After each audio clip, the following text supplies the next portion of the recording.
Hi friends, எல்லாருக்கும் வணக்கம். Welcome to Dharma academy. இன்றைக்கி இந்த வீடியோவில் நம்ம பார்க்க போகிறது அவ்வை தமிழ் சீரீஸில் 8ஆம் வகுப்புலேருந்து இயல் 3 பார்க்க போகிறோம். உடலை ஓம்புமின் அப்படிங்கிற தலைப்பில் மொத்தமாக 5 லெசன் இயல் 3 கொடுத்துருக்காங்க.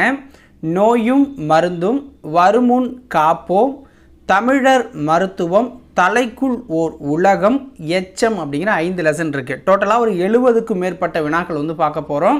அது மட்டும் இல்லாமல் ஒரு வினாக்கள் நிறைய கொடுத்துருக்கேன். அதையும் நீங்கள் பார்த்து நோட் பண்ணி வச்சுக்கோங்க. வீடியோவை ஃபுல்லாக பாருங்கள். கொஞ்சம் லென்த்தாக தான் இருக்கும். ஃபுல்லாக பார்த்தீங்கன்னா உங்களுக்கு ரொம்ப பயனுள்ளதாக இருக்கும். ஓகேவா? இதுக்கு முன்னாடி நம்ம அப்லோட் பண்ண இயல்களை இன்னும் நீங்கள் பார்க்கலன்னா டிஸ்கிரிப்ஷனில் அந்த பிளேலிஸ்ட்டோட லிங்க் நான் கொடுத்துருக்கேன். தேவைப்படுறவங்க கிளிக் பண்ணி பாருங்கள். வீடியோவுக்கு மறக்காமல் எல்லாருமே லைக் பண்ணுங்கள். சேனலை இதுவரை நான் சப்ஸ்கிரைப் பண்ணலை அப்படின்னா சப்ஸ்கிரைப் பண்ணிவிட்டு பக்கத்தில் இருக்க அந்த பெல் ஐக்கானை கிளிக் பண்ணி வச்சுக்கோங்க. அப்போ தான் நம்ம போடுற அடுத்தடுத்த வீடியோ உங்களுக்கு நோட்டிஃபிகேஷனாக வரும். ஓகேவா? ஸோ வாங்க வீடியோக்குள்ளே போகலாம். ஸோ ஃபஸ்ட்டு லெசன் பார்த்தீங்கன்னா நோயும் மருந்தும் அப்படிங்கிறது. ஃபஸ்ட் லெசன் என்ன அப்படின்னா நோயும் மருந்தும் அப்படிங்கிறது. ஸோ அதுக்கு முன்னாடி சின்னதாக நம்ம புக்ஸை பற்றி பார்த்துட்டு அதுக்கப்புறம் வீடியோக்குள்ளே போயிடலாம்.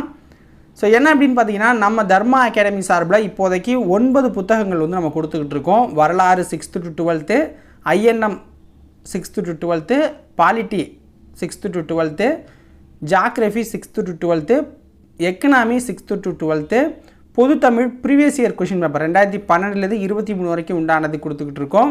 அடுத்தது பொதுத்தமிழ் 6th to 12th கொடுத்துருக்கோம், இயல் வைஸ் உண்டானது. Science 6th to 10th line by line questions கொடுத்துருக்கோம்.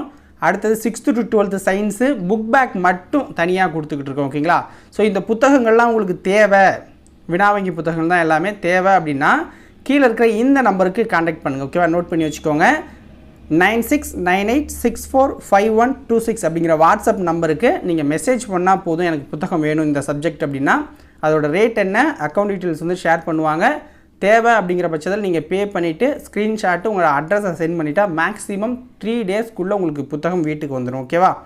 ஸோ வாங்க இன்றைக்கி வீடியோக்குள்ளே நம்ம போயிடலாம். நோயும் மருந்தும் அப்படிங்கிறது இந்த 2 பாட்டுமே பார்த்தீங்கன்னா நீலகேசி அப்படிங்கிற நூல்லேருந்து தான் எடுத்திருக்காங்க. இந்த 2 பாட்டுமே நீலகேசி அப்படிங்கிற நூல்லேருந்து தான் கொடுத்துருக்காங்க. ஸோ அந்த செய்யுளை பார்த்துட்டு வினாக்களுக்குள்ளே போயிடுவோம். தீர்வனும் தீரா திறந்தனவும் செய் மருந்தின் ஊர்வனவும் போலாதும் உவசமத்தின் உய்ப்பனவும் யார் வினவும் காலும் அவை 3 கூற்றவா நேர் வனவே ஆகும் நிழல் இகழும் பூனாய் அப்படின்னு சொல்கிறாங்க. அதாவது நோயில் ஒரு 3 தன்மை இருக்குது. ஓகேங்களா? அதாவது மருந்து கொடுத்தா தீர்ந்து போகிறது ஒன்று இருக்குது, மருந்து கொடுத்தாலும் அது சரியாகாதது ஒன்று இருக்குது, இன்னொன்று நோயினே தெரியாது, பார்க்குறதுக்கு நல்லா இருக்கும், திடீர்னு மண்டையை போட்டுருவாங்க. எக்ஸாம்பிள் எப்படி சொல்கிறது, இப்போ ஹார்ட் அட்டாக்கில் மாறிமுத்து கூட செத்தார், ஸோ அது மாதிரி சொல்லலாம். அல்லது புற்றுநோயெல்லாம் வெளியே தெரியாது, ஸோ அது மாதிரியான வகைகளும் இருக்குது அப்படிங்கிறாங்க. ஓகேங்களா? ஸோ யார் கேட்டாலும் இப்படியும் இருக்குது அப்படின்னு சொல்லுங்கள். அடுத்தது பேர்தருக்கு அரும்பினி தாம் இவை அப்பினி தீர்தருக்கு உரிய திரியோக மருந்து இவை ஓர்தல் தெளிவோடு ஒழுக்கம் இவை உண்டார் பேர்த்த பிணியுள் பிறவார் பெரிதின் முற்றே அப்படிங்கிறாங்க. அதாவது என்ன சொல்கிறாங்கன்னா இந்த துன்பங்கள், ஓகேங்களா, பிறவி துன்பங்கள் அப்படின்னு சொல்லுவோம். இதெல்லாம் தீர்க்கிற மருந்து என்ன அப்படின்னு பார்த்தீங்கன்னா நல்லறிவு இருக்கணும், நற்காட்சி இருக்கணும், நல் ஒழுக்கம் இருக்கணும். அதுதான் திரியோக மருந்து அப்படிங்கிறாங்க. இந்த 3மே நம்மக்கிட்ட இருந்துச்சு அப்படின்னா நமக்கு அந்த துன்பங்கள் வராது அப்படிங்கிறாங்க. ஓகேங்களா? பிறவி துன்பங்கள் எதுவும் வராது. ஸோ அதை 3மே கடைபிடிச்சோம் அப்படின்னா நம்ம இன்பத்தை அடையலாம். ஓகேங்களா? இதுதான் அதோட பொருளோட கான்செப்ட்டு. இப்போ நம்ம வீடியோக்குள்ளே போகலாம். ஃபஸ்ட்டு கொஸ்டின் பாருங்கள், பொறுத்துக. சொல்லும் பொருளும். தீர்வன அப்படின்னா என்ன? தீர்வன அப்படிங்கிறது நீங்குபவை. தீர்வன அப்படின்னா நீங்குபவை. திறந்தன அப்படின்னா தன்மை உடையன. உவசமம் அப்படின்னா அடங்கி இருத்தல். கூற்றவா அப்படின்னா பிரிவுகளாக இருக்குதுன்னு அர்த்தம். ஓகேங்களா? கூற்றவா. ஓகேங்களா? அடுத்த 2வது வினா, பொறுத்துக. நிழல் இகழும். நிழல் இகழும் அப்படின்னா என்ன? ஒளி பொருந்திய. பூனாய் அப்படின்னா அணிகலன்களை அணிந்தவளே. பூனாய்னா அணிகலன்களை அணிந்தவளே. பேர்தருக்கு அப்படின்னா அகற்றுவதற்கு. பிணி அப்படின்னா துன்பம். பிணி அப்படின்னா துன்பம். ஓகேங்களா? ஆப்ஷன் பி சரியானது. 3வதும் பொறுத்துக்க தான்.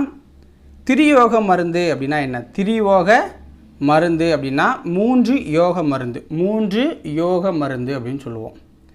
ஓர்தல் அப்படின்னா நல்லறிவு, தெளிவு அப்படின்னா நற்காட்சி, பிறவார் அப்படின்னா பிறக்க மாட்டார், பிறவார் அப்படின்னா பிறக்க மாட்டார் அப்படின்னு பொருள். ஓகேங்களா? ஸோ இதுக்கு ஆன்சர் என்ன அப்படின்னா ஆப்ஷன் சி சரியானது. கீழ்கண்டவற்றுள் பிறவி துன்பங்களை தீர்க்கும் மருந்துகள் எது? கீழ்கண்டவற்றுள் பிறவி துன்பங்களை, அதாவது நம்ம பிறந்துட்டோம் அந்த பிணி நோயின்னு சொல்லப்படுறத தீர்க்கிற மருந்துகள் அப்படின்னா நல்லறிவு, நற்காட்சி, நல்லொழுக்கம், இது எல்லாமே இருக்கணும். ஓகேங்களா? நீலகேசி எவ்வகை நூல்? 5வது வினா. நீலகேசி எவ்வகை நூல்? ஐஞ்சிறு காப்பியங்களில் ஒன்று, ஐஞ்சிறு காப்பியங்களில் ஒன்று. நீலகேசி டேஷ் சமய கருத்துக்களை வாதங்களின் அடிப்படையில் விளக்குகிறது. நீலகேசி டேஷ் சமய கருத்துக்களை வாதங்களின் அடிப்படையில் விளக்குது அப்படின்னா அது சமண கருத்துக்களை சொல்லுது. ஓகேங்களா? சமண கருத்துக்களை சொல்லுது. ஸோ நீலகேசி அப்படிங்கிற நூலோட ஆசிரியர் கிடையாதுங்க. ஸோ அந்த பாட்டு ரெண்டும் நீலகேசிலேருந்து வந்தது. ஓகேங்களா? நீலகேசி நூல் கடவுள் வாழ்த்து நீங்களா டேஷ் சர்க்கங்களை கொண்டது. நீலகேசி நூல் கடவுள் வாழ்த்து நீங்களாக எத்தனை சருக்கங்களை கொண்டதுன்னா 10 சருக்கங்களை கொண்டது, 10 சருக்கங்களை கொண்டது. கீழ்கண்ட கூற்றுகளில் எது சரியானது? பாருங்கள். சமய தத்துவங்களை விவாதிக்கும் தர்க்க நூலான இதன் ஆசிரியர் பெயர் யாருக்கும் தெரியலை. ஓகேங்களா? நீலகேசியோட ஆசிரியர் பெயர் யாருக்கும் தெரியலை. நீலகேசி காப்பியத்தின் தர்ம உரை சருக்கத்தில் இருந்து 2 பாடல்கள் இங்கு கொடுத்துருக்கோம். அந்த 2 பாடல் தான் நம்ம பார்த்தோம். ஸோ அப்போ கூற்று 2ம் சரிதான். ஓகேங்களா? 2ம் சரிதான். உடல் நலம் என்பது இல்லாமல் வாழ்தல் ஆகும். உடல் நலம் என்பது டேஷ் இல்லாமல் வாழணும். குறுக்க கோடு வரணும், அதை நான் போட மறந்துட்டேன். என்ன இல்லாமல் வாழணும்? பிணி இல்லாமல் வாழணும், பிணி இல்லாமல் வாழணும், நோய் இல்லாமல் வாழணும். நீலகேசி கூறும் நோயின் வகைகள் என்ன அப்படின்னா 3 வகை இருக்குது. நீலகேசி நோயை 3 வகையாக பிரிக்கிறாங்க. மருந்து கொடுத்து சரியாகிறது, கொடுத்தாலும் சரியாகாதது, என்ன இருக்குன்னே தெரியாதது. இவை உண்டார் என்னும் சொல்லை பிரித்து எழுதுக. இவை உண்டார் என்னும் சொல்லை பிரித்து எழுத கிடைப்பது என்னன்னு கேட்குறாங்க. ஆன்சர் என்ன? இவை கூட்டல் உண்டார், இவை கூட்டல் உண்டார் அப்படின்னு வரும். அடுத்தது தாம் கூட்டல் இனி என்பதை சேர்த்து எழுத கிடைக்கும் சொல் என்ன? தாம் கூட்டல் இனி என்பதை சேர்த்து எழுத கிடைக்கும் சொல் என்ன? ஆன்சர் என்ன? தாமினி அப்படின்னு வரும். தாமினி. ஓகேங்களா? ஸோ அடுத்தது வருமுன் காப்போம் அப்படிங்கிற செகண்ட் லெசன் வந்து பார்க்க போகிறோம். ஸோ இந்த செய்யுள் வந்து நமக்கு முக்கியம் இல்லை. நோய் இல்லாமல் வாழணும்னா நம்ம ஒழுங்காக குளிக்கணும், ஒழுங்காக வந்து எழுந்திரிக்கணும், நேரத்தில் எழுந்திரிக்கணும், நேரத்தில் குளிக்கணும், பல்லு விளக்கணும். ஸோ இது மாதிரியான நல்லா தண்ணி குடிக்கிறது, இதை பற்றி தான் சொல்லுவாங்க. ஓகேங்களா? ஸோ அதனால் இந்த பாட்டு நமக்கு தேவையில்லை. அப்படி நீங்கள் பார்க்கணும் அப்படின்னு நினச்சிங்கன்னா அப்படியே வீடியோவை பாஸ் பண்ணிவிட்டு சத்தனை பாருங்கள். ஓகேங்களா? ஸோ அடுத்தது பார்த்துக்கோங்க. இந்த பாட்டை யார் பாடியிருக்காருன்னா கவிமணி தேசிக விநாயகனார். கவிமணி தேசிக விநாயகனார் வந்து பாடியிருக்கார். ஓகேங்களா? வீடியோவை பாஸ் பண்ணிவிட்டு பார்த்துக்கோங்க. அவ்வளோதான். ஸோ இப்போ வினாக்களுக்குள்ளே நம்ம போயிடலாம். ஓகேவா? பொறுத்துக. சொல்லும் பொருளும். நித்தம் அப்படின்னா என்னென்னா நாள்தோறும். ஸோ பாட்டு கூட பார்த்துருப்பீங்க. நித்தம் நெல்லிச்சோறு அப்படின்னா டெய்லி நெல் சோறு அப்படிங்கிற மாதிரி. ஓகே? நாள்தோறும். மட்டு அப்படின்னா என்ன? மட்டு அப்படிங்கிறது என்னென்னா அளவு அப்படிங்கிறது. மட்டு அப்படின்னா அளவு. ஓகேங்களா? சுண்ட அப்படின்னா நன்கு அப்படின்னு பொருள். சுண்ட அப்படின்னா நன்கு அப்படின்னு பொருள். வையம் அப்படின்னா உலகம். வையம் அப்படின்னா உலகம். ஓகேங்களா? பேணுவையேல் அப்படின்னா பாதுகாத்தலால். ஓகேங்களா? பாதுகாத்தால் அப்படின்னு சொல்கிறோம். பேணுவையேல் அப்படின்னா. திட்டுமுட்டு அப்படின்னா தடுமாற்றம். திட்டுமுட்டு அப்படின்னா தடுமாற்றம் அப்படிங்கிற பொருள் இருக்குது. ஓகேங்களா? அடுத்தது உடல் உறுதியற்ற நோயாளர்களுக்கு வாழும் இடமும் செல்வமும் இனிய வாழ்வு தராது என்று கூறியவர் யார்? உடல் உறுதியற்ற நோயாளர்களுக்கு வாழும் இடமும் செல்வமும் இனிய வாழ்வு தராது என்று கூறியவர் யார்? ஆன்சர் என்ன? கவிமணி தேசிக விநாயகனார். கவிமணி தேசிக விநாயகனார். கவிமணி என போற்றப்படுபவர் யார்? கவிமணி என போற்றப்படுபவர் யார்னா தேசிக விநாயகனார். தேசிக விநாயகனார். தேசிக விநாயகனார் எங்கு பிறந்தார்? குமரி மாவட்டத்தில் பிறந்தார். ஓகே, குமரி மாவட்டத்தில் பிறந்தார். எந்த ஊர் அப்படின்னு பார்த்தீங்கன்னா தேரூர் அப்படிங்கிற இடத்துல பிறக்கிறார். தேரூர் அப்படிங்கிற ஊரில் பிறக்கிறார். தேசிக விநாயகனார் எத்தனை ஆண்டுகள் ஆசிரியராக பணியாற்றினார்? தேசிக விநாயகனார் எத்தனை ஆண்டுகள் ஆசிரியராக பணியாற்றினார்? ஒரு மனுஷனால் ஒரு 36 வருஷம் ஆசிரியராக இருக்க முடியும். ஓகேங்களா? ஸோ அந்த காலத்தில் அதிகமாக இருந்திருப்பாங்க. 36 வருடங்கள் ஆசிரியராக இருந்தார். 36 வருடங்கள் ஆசிரியராக பணியாற்றியிருக்காரு. கீழ்கண்டவற்றுள் 6வது வினா, கீழ்கண்டவற்றுள் தேசிக விநாயகனாரின் நூல் எது? மருமக்கள் வழி மான்மியம், கதர் பிறந்த கதை, மலரும் மாலையும் அவருடைய நூல்கள் தான். அனைத்துமே அவருடைய நூல்கள். மருமக்கள் வழி மான்மியம், கதர் பிறந்த கதை, மலரும் மாலையும் அப்படிங்கிறது அவருடைய நூல்கள். உமர் கயாம் பாடல்கள் என்னும் மொழிபெயர்ப்பு நூலின் ஆசிரியர் யார்? உமர் கயாம் பாடல்கள் என்னும் மொழிபெயர்ப்பு நூலின் ஆசிரியர் யார்? தேசிக விநாயகனார். தேசிக விநாயகனார். காந்தியடிகள் டேஷ் போற்ற வாழ்ந்தார். காந்தியடிகள் டேஷ் போற்ற வாழ்ந்தார்னா வையம் போற்ற வாழ்ந்தார், அதாவது உலகம் போற்ற வாழ்ந்தார். நலமெல்லாம் என்னும் சொல்லை பிரித்து எழுத கிடைப்பது என்ன? நலமெல்லாம் என்னும் சொல்லை பிரித்து எழுத கிடைப்பது நலம் கூட்டல் எல்லாம். இடம் கூட்டல் எங்கும் என்பதனை சேர்த்து எழுத கிடைக்கும் சொல் என்ன? இடமெங்கும். இடமெங்கும். ஓகேங்களா? வருமுன் காப்போம் இப்பாடலில் மோனை எதுகை ஏபு சொற்களை எழுதுங்க. ஸோ இதுக்காக தான் அந்த பாடல் நான் முழுசாக கொடுக்குறது. ஓகேங்களா? ஏன்னா புக்காக போடும்போது உங்களுக்கு அந்த பாடல் இருந்தால் தான் பொறுத்ததுக்கு சரியாக இருக்கணும் அப்படிங்கிறதுக்காக தான். ஸோ அந்த பாடலை எகைன் போய் பார்த்துக்கோங்க மேலே. ஸோ அதில் மோனை எதுகை என்னென்னு பார்க்கலாமா? ஸோ மோனை அப்படின்னா முதல் எழுத்து ஒன்றா வர்றது. ஓகேங்களா? அடுத்தடுத்த வரிகளில். எதுகை அப்படின்னா ரெண்டாவது எழுத்து ஒன்றா வர்றது, ஒரு அடுத்த வரைக்கும். ஓகேங்களா? இயல்பு அப்படின்னா கடைசி வார்த்தை. ஓகேங்களா? கடைசி சொல் வந்து ஒன்றா வர்றது. ஓகேங்களா? இப்போ பாருங்கள், உடலின் உலகில் ஊருக்கா, காலை காற்று ஊருக்கா, இடம் இனிய, சுத்தமுள்ள சுகம், அருமை அடையும், திட்டு தினமும். ஸோ இது மாதிரி முதல் எழுத்து ஒன்றா இருந்தால் அது வந்து இது. அந்த பாட்டு ஃபுல்லாக நீங்கள் செக் பண்ணணும். அடுத்தது எதுகை அப்படின்னா ரெண்டாவது எழுத்து. உடலின் டா, இடமும் டா, சுத்தமுள்ள இத்து, நித்தம் இத்து, கூழை இழை, ஏழைக்கு இழை, திட்டுக்கு இட்டு, மட்டுக்கு இட்டு, அருமை வருமுன் ரூருக்கா, பட்டிடுவாய் ஓட்டிவிடும். ஸோ இதுக்கும் அந்த இட்டு இட்டு. இப்போ இயல்பு அப்படின்னா கடைசி வார்த்தை. மும் மும், இழை இழை, டூ டூ, எப்பா எப்பா, இல்லை இல்லை. ஓகேங்களா? இது கடைசி வார்த்தை. ஸோ அதை பார்த்துக்கோங்க. அதாவது அடுத்தடுத்த வரிகளில் செக் பண்ணணும். இதுதான் வந்து கரெக்டான ஸ்லாட்டு. ஸோ இதோட இந்த லெசன் முடிஞ்சு போச்சு. அடுத்த லெசன் வந்து பார்த்திங்கன்னா 3வது லெசன், தமிழர் மருத்துவம். தமிழர் மருத்துவம். ஸோ இதுக்கப்புறம் வர 2 லெசனுமே கொஞ்சம் ரொம்ப கதையாக தான் கொடுத்துருக்காங்க. பட் நமக்கு அந்தளவுக்கு கொஷின் தேரல. இருந்தாலும் ஒரு 10 கொஷின் எடுத்திருக்கேன், பார்த்துக்கோங்க. மருந்தன வேண்டாவாம் யாக்கைக்கு இக்கூற்று யாருடையது? மருந்தன வேண்டாவாம் யாக்கைக்கு இக்கூற்று யாருடையது? ஆன்சர் என்ன? திருவள்ளுவருடைய கூற்று. இது திருக்குறள். ஓகேங்களா? மருந்தன வேண்டாவாம் யாக்கைக்கு அப்படிங்கிறது திருக்குறள். ஓகேங்களா? மருந்தன வேண்டாவாம் யாக்கைக்கு அருந்தியது அற்றது போற்றி உனின் அப்படிங்கிறது அந்த குறள், முழுமையான குறள். அடுத்தது கீழ்கண்டவற்றுள் சரியானது எது? கூற்று ஃபஸ்ட்டு பாருங்கள். தமிழர் தத்துவங்களான சாங்கியம், ஆசீவகம் போன்றவை உடலுக்கும் பிரபஞ்சத்துக்கும் உள்ள ஒற்றுமையை கண்டறிஞ்சு உடலில் ஐம்பூதங்களால் ஏற்படும் மாற்றங்களை விளக்குச்சு. நோயை இயற்கையில் கிடைக்கும் பொருள்கள் அப்பொருள்களின் தன்மை, சுவை இவற்றை கொண்டே குணப்படுத்த முடியும் என்ற உண்மையை மிக தெளிவாக தமிழர்கள் விளக்குனாங்க அப்படின்னு சொல்கிறாங்க. வேர்பாறு தழைவாறு மிஞ்சினங்கால் பார் சிந்தூரம் பாரே அப்படின்னு சித்தர்கள் சொல்லியிருக்காங்க இந்த வரிகளை. ஓகேங்களா? தாவரங்கள் மட்டுமல்லாமல் உலோகங்களையும், வேறு இதெல்லாம் சொல்லுவாங்களே, தாவரங்களை மட்டும் இல்லாமல் உலோகங்களையும் பாஷாணங்களையும் சித்த மருந்துகளாக நம் முன்னோர்கள் பயன்படுத்தினாங்கன்னு சொல்கிறாங்க. ஒரு கவளம் சோற்ற உடல் எப்படி எடுத்துக்கொள்கிறதோ அப்படியே தான் சித்த மருத்துவத்தின் லேகியத்தையும் சூரணத்தையும் உடல் எடுத்துக்கொள்ளும். அதனால் எந்தவித சைடு எஃபெக்டும் வராதுங்கிறாங்க. அப்போ அனைத்து கூற்றும் சரிதான். தமிழர் மருத்துவத்தின் சிறப்பு என்ன? தமிழர் மருத்துவத்தின் சிறப்பு என்ன அப்படின்னு பார்த்தீங்கன்னா, தனித்துவமான பார்வை இருக்கும், சூழலுக்கு இசைந்த மருத்துவமாக இருக்கும், சுற்றுச்சூழலை அது சிதைக்காது, மருந்தாலையும் சிதைக்காது, சாப்பிட்டதுக்கு அப்புறம் யூஸ் பண்ணுறது பொருட்கள் எல்லாம் சிதைக்காது. ஸோ அப்போ அனைத்தும் சரியானது தான், சிறப்பு தான்.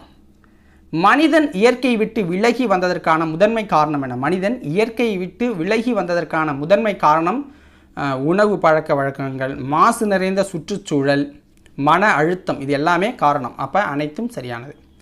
நடைமுறையில் உள்ள மருத்துவ முறைகளில் சரியானது எது? நடைமுறையில் உள்ள மருத்துவ முறைகளில் சரியானது என்ன? சித்த மருத்துவம் நடைமுறையில் இருக்குது, ஆயுர்வேத மருத்துவம் இருக்குது, யுனானி மருத்துவமும் இருக்குது, அலோபதியும் இருக்குது. அப்போ அனைத்து மருத்துவமும் நடைமுறையில் இருக்குது. ஓகேங்களா? கீழ்கண்டவற்றுள் சரியானது எது அப்படின்னு கேட்குறாங்க. ஆன்சர் பாருங்கள். தினமும் 45 நிமிடத்தில் 3 கிலோமீட்டர் நடைப்பயணம் நம்ம செய்யணும். அப்போ தான் உடல் ஆரோக்கியமாக இருக்குன்னு அர்த்தம். 15 நிமிடம் யோகா செய்யணும், தியானம், மூச்சு பயிற்சி, அப்புறம் சிறுதானியங்கள் எடுத்துக்கணும், 7 மணி நேரம் தூங்கணும், 3 லிட்டர் தண்ணீர் அருந்தணும் ஒரு நாளைக்கு. அப்போ இதெல்லாம் செஞ்சிங்கன்னா நீங்கள் உடல் ஆரோக்கியமாக இருக்கிறதுக்கு வழி அப்படின்னு அர்த்தம். ஓகேங்களா? அப்போ அனைத்தும் சரிதான்.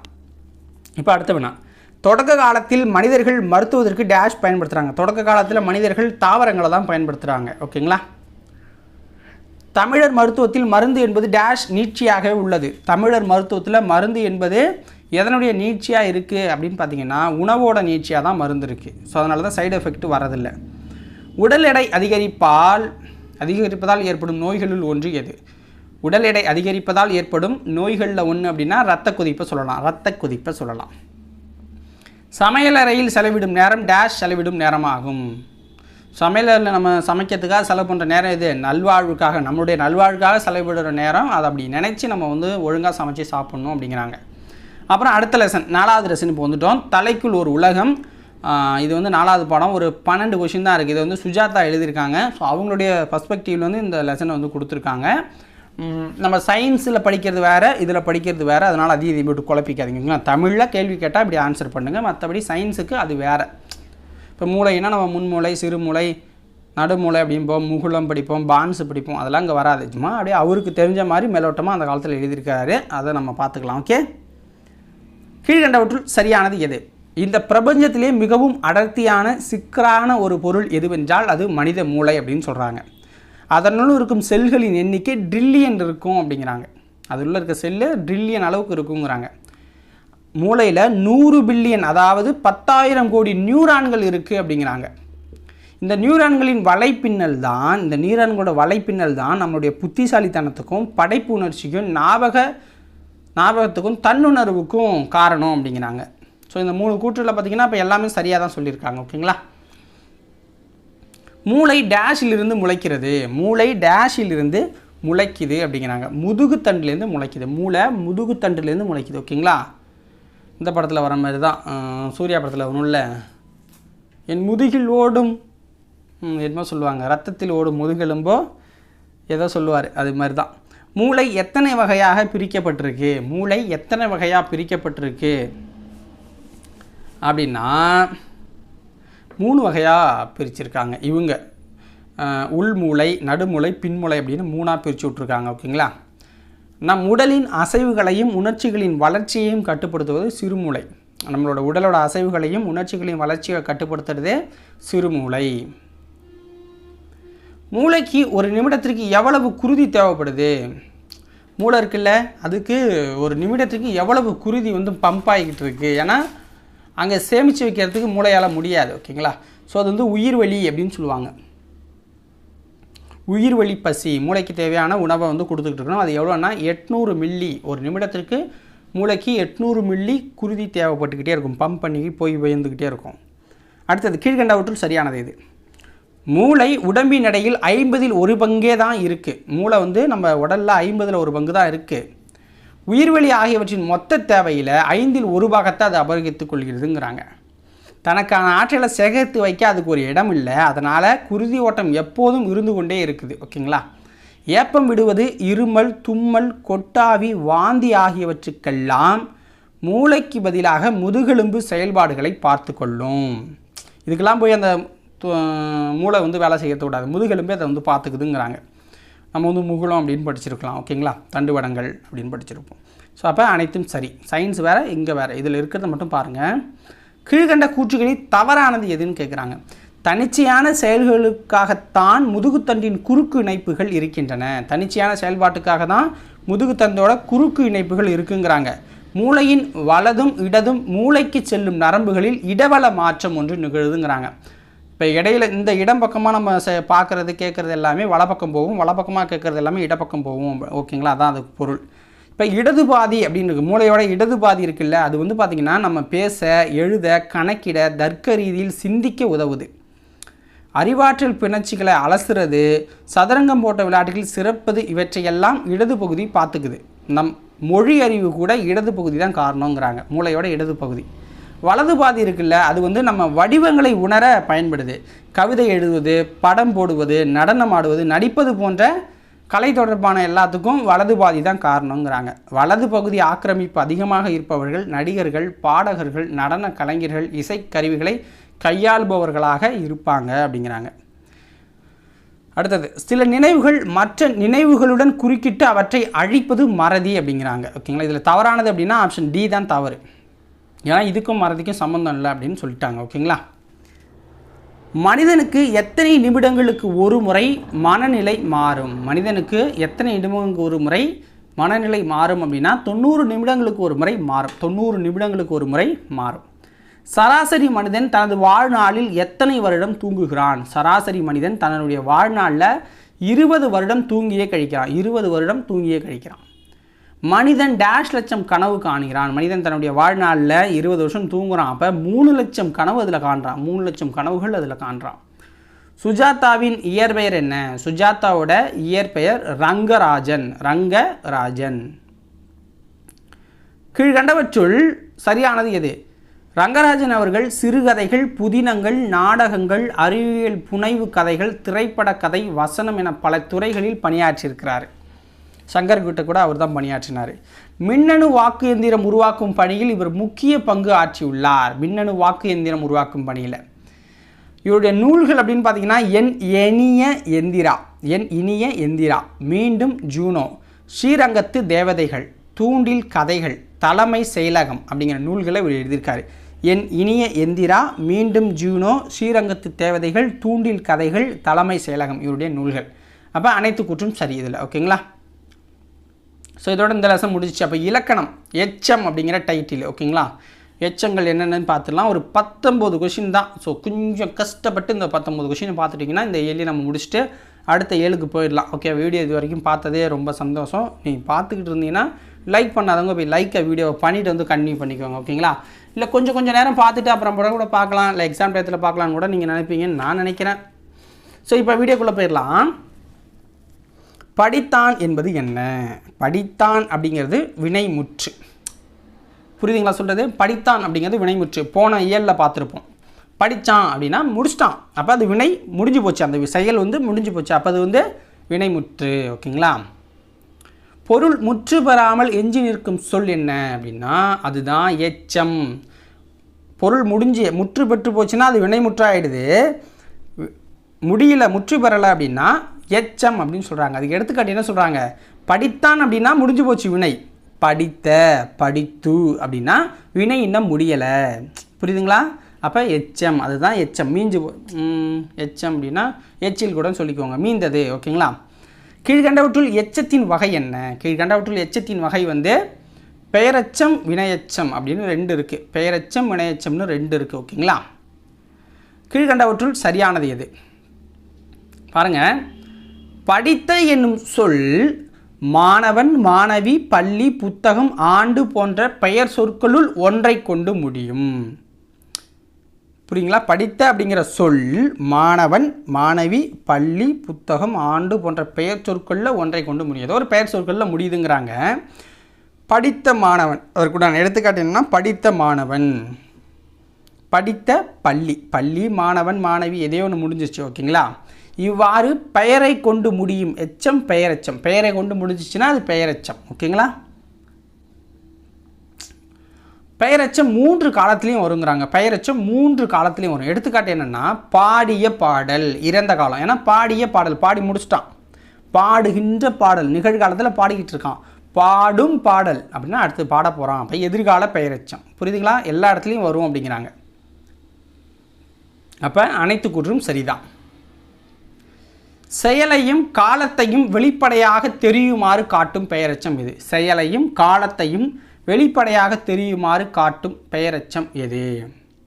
ஏன்னா பெயரெச்சத்தில் 2 வகை இருக்குது. தெரிநிலை, குறிப்பு பெயரெச்சம்னு இருக்குது. அதில் தெரிநிலை பெயரெச்சம் செயலையும் காலத்தையும் வெளிப்படையாக தெரியுமாறு காட்டுது. ஓகேங்களா, எழுதிய கடிதம், எழுதிய கடிதம்.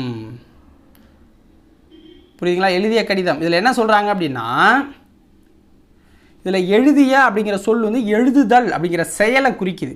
புரியுதுங்களா? எழுதுதல் அப்படின்னு சொல்கிறாங்க. அப்போ இதில் இறந்த காலத்தை தெளிவாக காட்டுது. எழுதிய அப்படின்னா என்ன? முடிஞ்சு போச்சு, எழுதி முடிச்சுட்டான் அப்படிங்கிறது தானே. எழுதிய கடிதம், அப்போ எழுதி தான் உன்ட்ட கொடுக்குறேன், அப்போ நான் முடிச்சிட்ட வேலையை, அப்போ இறந்த காலத்தை குறிக்குது. அப்போ காலத்தை வெளிப்படையாக காட்டுதுன்னா தெரிநிலை பெயரெச்சம். புரியுதுங்களா?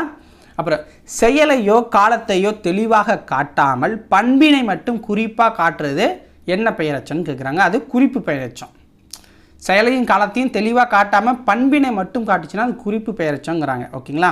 அதுக்கு எடுத்துக்காட்டு என்ன கொடுத்துருக்கோம்? சிறிய கடிதம். சிறிய கடிதம். இதில் காலம் அப்படிங்கிறது இல்லை. புரியுதுங்களா? இது வந்து ஒரு பண்பு அப்படிங்கிறாங்க. ஓகேங்களா? சிறிய, சின்ன பையன் அப்படிங்கிற மாதிரி சின்னது, அதோட பண்பு தானே இது. இது என்னப்பா அப்படின்னா சின்னோண்டு கடிதங்க, சின்ன கடிதங்க அப்படின்னா அதோட பண்பு, அந்த கடிதத்தோட பண்பை தான் நம்ம சொல்கிறோம். அப்போ அது குறிப்பு பெயரெச்சம். ஓகேங்களா? அடுத்து பாருங்கள், கீழ்கண்டவற்றுள் சரியானது எது அப்படின்னு கேட்குறாங்க. ஏன்னா இப்போ வந்து பெயரெச்சத்தை முடிச்சிட்டோம், அப்போ நம்ம வினையெச்சத்தை பார்க்கணும். ஓகேங்களா?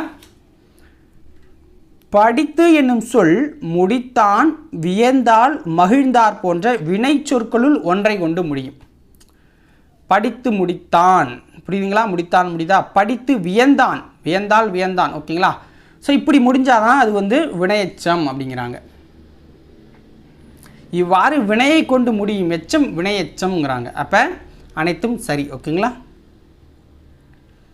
செயலையும் காலத்தையும் வெளிப்படையாக தெரியுமாறு காட்டும் வினையெச்சம் எது? செயலையும் காலத்தையும் வெளிப்படையாக தெரியுமாறு காட்டினா அது தெரிநிலை வினையெச்சம். இங்கேயும் ரெண்டு இருக்குது, தெரிநிலை குறிப்புன்னு. ஸோ செயலையும் காலத்தையும் வெளிப்படையாக தெரியுமாறு காட்டுச்சுன்னா தெரிநிலை வினையெச்சம்ங்கிறாங்க. எடுத்துக்காட்டு எழுதி வந்தான். எழுதி வந்தான். ஸோ எழுதுறது எழுதுதல் தான் குறிக்குது. ஓகேங்களா? எழுதி வந்தான், எழுதிட்டு எடுத்துகிட்டு வந்தான் அப்படின்னா அது இறந்த காலத்தை குறிக்குது. அப்போ அதுதான் உங்களுக்கு வந்து என்ன வினையெச்ச தெரிநிலை வினையெச்சம். காலத்தையும் வெளிப்படையாக காட்டாமல் பண்பினை மட்டும் குறிப்பாக உணர்த்தி வந்தால் அது குறிப்பு வினையெச்சம். மெல்ல வந்தான். இங்கே மெல்லங்கிறது உங்களுக்கு என்ன காலத்தை குறிக்குது? மெல்லன்னா அதோட பண்பு தானே, மெதுவாக வரான் ஐயா அப்படின்னா அவனுடைய பண்பை குறிக்குது. ஓகேங்களா? ஸோ அப்போ அது வந்து குறிப்பு வினையெச்சம். அவ்வளோதான். அடுத்தது, கீழ்கண்டவற்றுள் சரியானது எது? முற்றச்சத்தை பற்றி பார்க்க போகிறோம். வள்ளி படித்தனல். இத்தொடரில் படித்தனல் என்னும் சொல் படித்தால் என்னும் வினைமுற்று பொருளை தருது. படித்தால் அப்படின்னா வினை முடிஞ்சு போச்சு, அப்போ வினைமுற்று தொல்லை தருது. படித்தனல் அப்படிங்கிறது படித்தால் அப்படிங்கிற வினைமுற்ற தருது. வள்ளி படித்தனல் மகிழ்ந்தால். இத்தொடரில் படித்தனல் என்னும் சொல் படித்து என்னும் வினையெச்ச பொருளை தருது. வினையெச்ச பொருளை தருது. படித்து அப்படிங்கிற வினையெச்ச பொருளை தருது. இவ்வாறு ஒரு வினைமுற்று எச்ச பொருள் தந்து மற்றொரு வினைமுற்றத்தை கொண்டு முடிவது முற்றெச்சம். புரியுதுங்களா? ஒரு வினைமுற்று எச்ச பொருளை தரும், மற்றொரு வினைமுற்று கொண்டு முடிவது முற்றெச்சங்கிறாங்க. அப்போ அனைத்தும் சரியானது. ஓகேங்களா? முற்று பெறாமல் எஞ்சி நிற்கும் சொல் டேஷ் எனப்படும். முற்று பெறாமல் எஞ்சி நிற்கும் சொல் எச்சம் எனப்படும். கீழ்காணும் சொற்களில் பெயரெச்சம் எது? கீழ்காணும் சொற்களில் பெயரெச்சம் அப்படின்னா பார்த்த. புரியுதுங்களா? பார்த்த அப்படிங்கிறது தான்.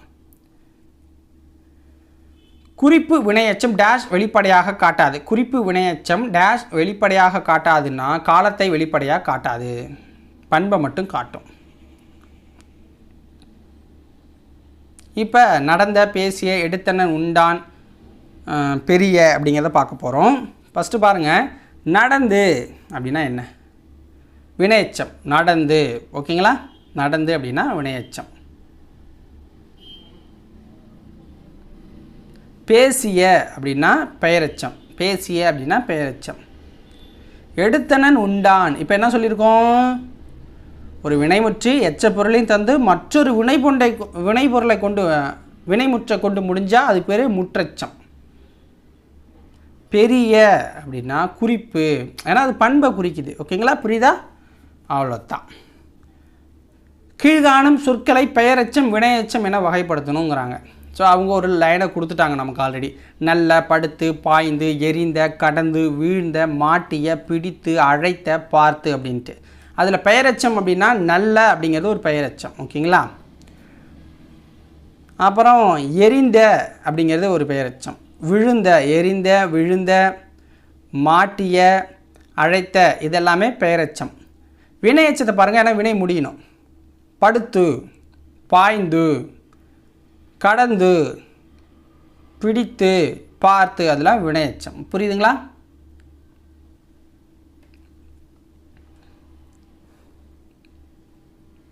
அறிந்து பயன்படுத்துவோம்.